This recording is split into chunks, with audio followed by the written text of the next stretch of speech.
لحظه قبل اینکه بری کلی پول دوره بدی، قبل اینکه بری کلی پول وسیله بدی، قبل اینکه تصمیم بگیری آبرنگ انتخاب کنی، سیاه قلم، مداد رنگی، خودکار، این ویدیو رو تا انتهاش ببین. شاید بعد دیدن این ویدیو کلا نظرت عوض شه. تو این ویدیو قراره به بچه‌ای که قراره نقاشی رو شروع کنن نکاتی رو بهتون بگم که اگه خودم قبلا اینا رو میدونستم شاید کلا مسیرم عوض میشد. مورد اول اینه که هیچ تکنیکی بهترین نیست. بهترین تکنیک اونیه که با خودت جور باشه. یعنی چی؟ بچه‌ها یکی از بزرگترین اشتباهات برای کسایی که میخوان نقاشی رو شروع کنن اینه که فکر میکنن آقا یه تکنیک خاص وجود داره، مثلا من اگه آبرنگ یاد بگیرم خیلی سریع به نتیجه میرسم، میدونم مداد رنگی خیلی پول زیادی توشه، در صورتی که همچین چیزی نیستش. بذارین حقیقت رو بهتون بگم. شما از یه آدم معمولی بپرسین بهترین ورزش دنیا چیه؟ شنا، فوتبال، بسکتبال، ما این همه رشته ورزشی داریم. جوابش اینه که بستگی به هدفتون داره. تو نقاشی هم دقیقاً همینه. یکی صبر و حوصله بالایی داره میره سمت سیاه قلم، خودکار، یکی به رنگ علاقه داره میره اکریلیک، رنگ روغن، یا حتی یکی دوست داره زودتر به نتیجه برسه، خیلی حوصله نداره خیلی تایمشو پای نقاشی بذاره، مثلا آبرنگ، چیزایی که سریعتر به نتیجه میرسه. بعد ببینین تو ذهنتون چی میگذره و چه چیزی رو علاقه دارین و دوست دارین که چه تکنیکی رو شروع کنین. پس به جای اینکه بخواید بپرسین بهترین تکنیک نقاشی چیه، این سوال از خودتون بکنین که کدوم تکنیک به شخصیت من بیشتر میخوره. مورد دوم اینه که قبل اینکه نقاشی رو شروع کنین از خودتون بپرسین اصلا چرا من دارم میرم سمت نقاشی. خیلی از همون اول شروع میکنن نقاشی و تکنیک‌های مختلف وسیله میگیرن ولی اصلا هیچ هدفی ندارن، اصلا نمیدونن برای چی اومدن سمت نقاشی. یه لحظه فکر کن تو اصلا برای چی اومدی سمت نقاشی؟ میخوای پول زیادی در بیاری، میخوای آرامش برسی، میخوای مهاجرت کنی، میخوای تو یوتیوب فعالیت کنی، تولید محتوا کنی، سفارش بگیری، اصلا بشه شغل آینده؟ دلیلت برای اومدن به سمت نقاشی چیه؟ هر کدوم از اینا که گفتم مثلا کلا مسیرهای متفاوتی داره و تا مقصدتون رو مشخص نکنید هر راهی رو بری ممکنه اشتباه باشه. بچه‌ها مورد سوم چیزی که من تو همه ویدیوهام گفتم و خیلی بهش اشاره کردم، حالا بچه‌ای که من دنبال میکنن میدونن، اینه که قبل شروع نقاشی پولتون رو بیخودی خرج وسایل گرون قیمت نکنید. خیلی از بچه‌ها همون اول میرن گرونترین کاغذ، گرونترین پاک کنه، نه برند فلان، مداد رنگی‌های پلیکروم، نمیدونم پریسما، اصلا هزینه‌های گرون برای چیزی که اصلا نمیدونن هدفشون چیه، چرا این مسیر رو شروع کردن و فقط میخوان هزینه کنن برای چیزی که اصلا هنوز مقصدش هم مشخص نیست. من خودم تو همه آموزشا بریم ببینین با یه مداد و محو کن و پاک کن اتودی با همینا بهتون کلی چیز آموزش دادم، با اینکه مثلا خودم این همه کلاس رفتم الان دارم آموزش میدم و اینا، ولی با این حال هنوز دارم آموزشام با همون مداد و پاک کن و محو کن بهتون میدم و دارم عادتتون میدم که شما وسایل گرون نخرین چون اصلا بیفایده است. شما وقتی میتونین با همین سه تا قلم جنس کلی نقاشی خفن بکشین چرا واقعا هزینه بیخودی کنین؟ اونم برای کسی که تازه شروع کرده. حالا اگه در ادامه مسیر ادامه دادین، دیدین دوست دارین و مسیرتون مشخص شد، اون موقع قبوله هر چقدر دوست داشتین هزینه کنین. نکته بعدی بچه‌ها اینه که بچه‌ها به دنبال یه راهی ان که سریع میانبر بزنن، زود پیشرفت کنن و مثلا خیلی از من سوال میکنن که چه جوری مثلا توی یه ماه نقاشی یاد بگیریم. بچه‌ها من دوره‌های مجازی هم دارم، حالا اطلاع ندارید دوره‌های مجازی هم دوست داشتین شرکت کنین بهم پیام بدین. اینو میخوام بگم که دوره‌های مجازی خیلی از من میپرسن که مثلا ما الان این دوره رو بیایم آیا مثلا 3 ماهه یاد میگیریم، نمیدونم 4 ماهه یاد، یا حتی کلاسای حضوری مثلا 6 ماهه به نتیجه میرسیم. اصلا این چیز دقیقی نیست که چه من بخوام بهتون بگم چه خودتون چه هر استاد دیگه‌ای،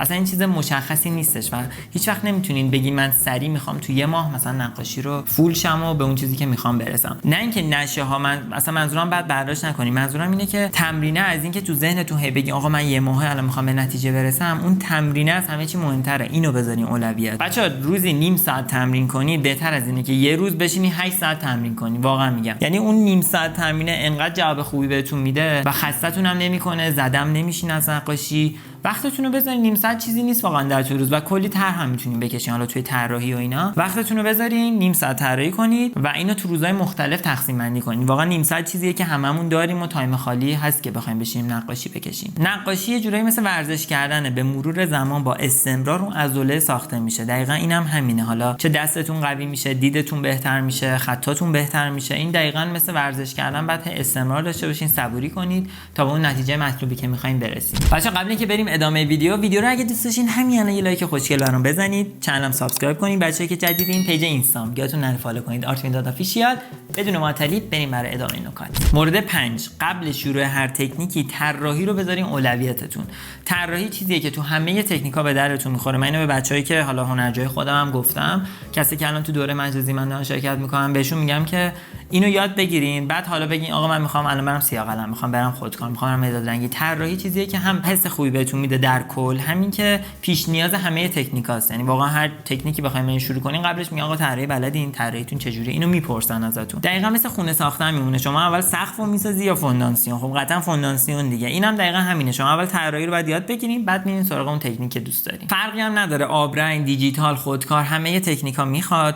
و اگه طراحیتون خوب نباشه تو تکنیکا به مشکل میخورین و اذیت میشین و حتی ممکن اصلا کلا زده شین از نقاشی. جدیش بگیرین این نکته رو. بچا مورد ششم اینه که خودتون رو توی سبک و تکنیک زندانی نکنین. یعنی اینجوری نشین که خب من مداد رنگی رو میخوام تا ته مداد رنگی برم. برای بچه‌ای که نمیدونن به چه علاقه دارن، بچا از اون اول شروع کنین. هی یه ناخونک میگن بزن، مثلا مامانا دیدیم این تو آشپزخونه میگن ناخونک نزن به غذا و اینا. این دقیقاً همینه.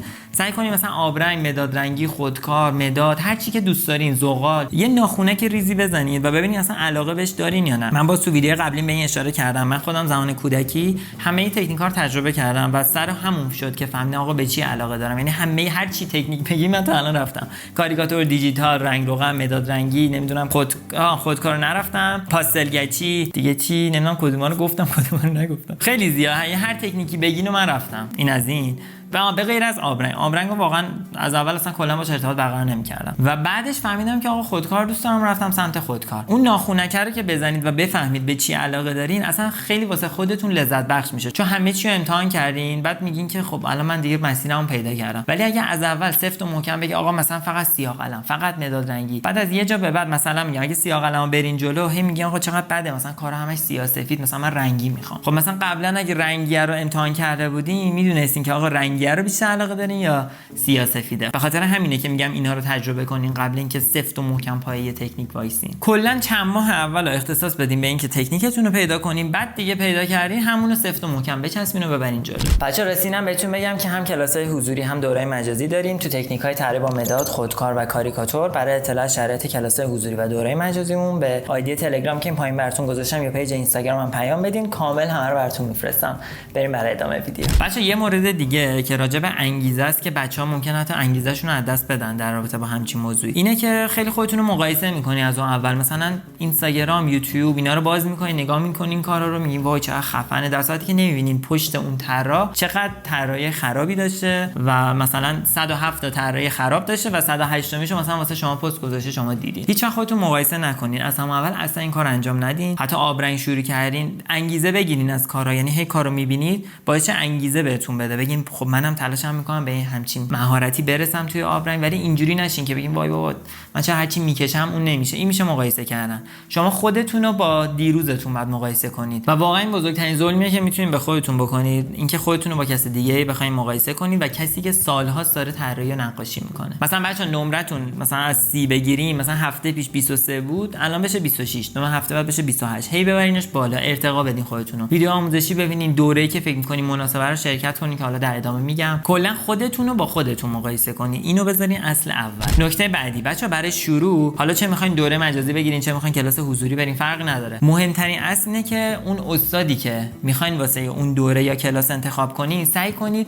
خیلی روش به قول معروف تحقیقات انجام بدین، ببینین کارهای هنرجوها چجوریه، کلاس‌های حضوری چجوریه، اینا رو خیلی تحقیق کنین. سرسری حالا چون کلی فالوور داره و نمیدونم همه دارن دوره‌شو می‌خرن، این دلیل بر این نیست که اون داره خوب تدریس می‌کنه یا دوره خیلی خوبیه. خیلی تحقیق کنین. ببینین من یه ویدیو ساختم این بالا براتون میاد، حتما این ویدیو رو ببینین. راجع به اینه که چیزایی که استاد نقاشی بهتون نمیگن و داستان از این قراره که بچه‌ها استاد خوب و بد داریم. یه سری از اساتید هستن شما کار خروجیشون رو می‌بینید و میگین که چقدر خوبه، چقدر خفنه، چقدر تمیز کار کرده، من برم پیش این کار کنم کارام مثل این بشه. بعد میرین سر کلاس میبینین که اصلا خوب تدریس نمیکنه. چرا؟ اون چیزی که میخواین نیست، اصلا روند آموزشیش، توضیح دادنش، رفع اشکالش، اصلا اون چیزی که میخواین نیستش. و من خیلی این پیام از شما گرفتم که میگه آقا مثلا حالا نمیخوام بگم مثلا آموزشای من گاده و نمیدونم خداست و بهتر از من نیست و نه، اینو نمیخوام بگم. این کامنت رو میخوام، هدفم اینو بگم. خیلیاتون کامنت گذاشتین که مثلا آموزش تو انقدر روون و خوب بود که مثلا استادی که ما حضوری رفتیم انقدر خوب یاد نمیداد، که البته این لطف شماست، ولی میخوام بگم خیلی مهمه که اون استاد بتونه خوب انتقال بده، خوب تدریس کنه. واقعا اینا مهمه بچه‌ها. یعنی در این خروجی کارو نبینید انتقال رو ببینید. این از همه چی مهمتره. یا مثلا برین کار هنرجوهاشو ببینید خروجی کار هنرجو چه شکلی شده. اگه میبینید خوب شده پس بدونید که شما برین تمرین کنید به اون نتیجه میرسید. بیشتر اولویتتون این باشه تدریس و خروجی کار هنرجوی اون استاد. و مورد آخر که بچه‌ها خیلی مهمه اینه که هی مهارتتون رو ببرین بالا و اونم توی دیدن و مهارت دستی. یعنی چی؟ ببینید این دیدنی که میگم خیلی به خود من کمک کرده به شخصه و به خاطر همین گفتم این ویدیو رو بسازم، این نکات رو بهتون بگم. تک تک اینا که گفتم واقعا به شخصه به خود من خیلی کمک کرد. این دیدنه که بهتون میگم یعنی که برین کار مثلا میگم تکنیک آبرنگ دارین میرین، برین آقا مثلا هنرمنده خارجی هنرمنده داخلی فرقی نداره، کاراشونو بیارین و هی آنالیز کنین، ببینید رنگا رو چجوری گذاشته، خطا رو چجوری کشیده، طراحیش چه شکلیه. هی با این دیدنه سعی کنین آنالیز کنید. شما وقتی نقاشی میکشین این دیدن است که ذهنتون یه چیزی مثلا از درخت تو ذهنتون سیو شده، به قول معروف ذخیره شده و شما مثلا میخواین درخت بکشین، ناخودآگاه چیزایی که دیدین، نقاشیایی که دیدین، اونا هی تصویرش میاد، مثلا چیزی که استادتون براتون کشیده بود اونا میاد تو ذهنتون و دستتون شروع میکنه به حرکت و کشیدن. نمایشگاه حضوری برید فرقی نداره، اینستاگرام بالا پایین کنید، نمیدونم یوتیوب رو ببینید و اون خروجی کاراشون رو ببینید با دیتیل، نه فقط کلی نگاه کنید بگید به بچه خوشگله، نه با دیتیل، مثلا اون درخت‌ها چجوری کشیده، خونه‌ها رو چجوری کشیده، رنگ‌ها رو چجوری گذاشته. من به شخصه خیلی بهم کمک کرد، مثلا تو خودکار هی به هاشوراشون توجه کردم، به نوع دست حرکت دستشون. موقعی که مثلا خودآموزی یاد گرفتم خب من خودم کلاس نرفتم و همه اینا باعث شد اون دیدنه بهم یاد داد که بعدا مثلا با خودکار کشیدم هی اون صحنه میومد جلو چشم و شروع می‌کردم به نقاشی کشیدن. این نکته خیلی نکته مهمی بود. بچه‌ها یه سوال می‌خوام بپرسم که تو کامنت‌ها همتون برام بنویسین، بچه‌ها که می‌خوان تازه شروع کنن اولین تکنیک انتخاب می‌کنین، حالا چه تجربه کنین چه تا آخرش برین جلو، چیه؟ اینو تو کامنت‌ها برام بنویسین، خیلی برام جالبه که بدونم اکثرتون به چی علاقه دارین. بچه‌ها مهمترین نکته شروع کردن، ادامه دادن و استمرار و صبوریه. یعنی اینا رو داشته باشین مطمئن باشین که به اون نتیجه مطلوبتون میرسین. تمرین زیاد داشته باشین، تمرین زیاد خیلی تو نقاشی بهتون کمک میکنه. امیدوارم که این ویدیو به درتون خورده باشه. اگه به طراحی با مداد علاقه‌مندین من تو کانالم کلی آموزش دارم که اینجا پلی لیستش براتون میاد، حتما برین کلیک کنید. اگرم دوست دارین کلا هر چیزی که دور و برتون رو میبینید نقاشی کنین، پیشنهادم که این یکی ویدیو رو ببینید.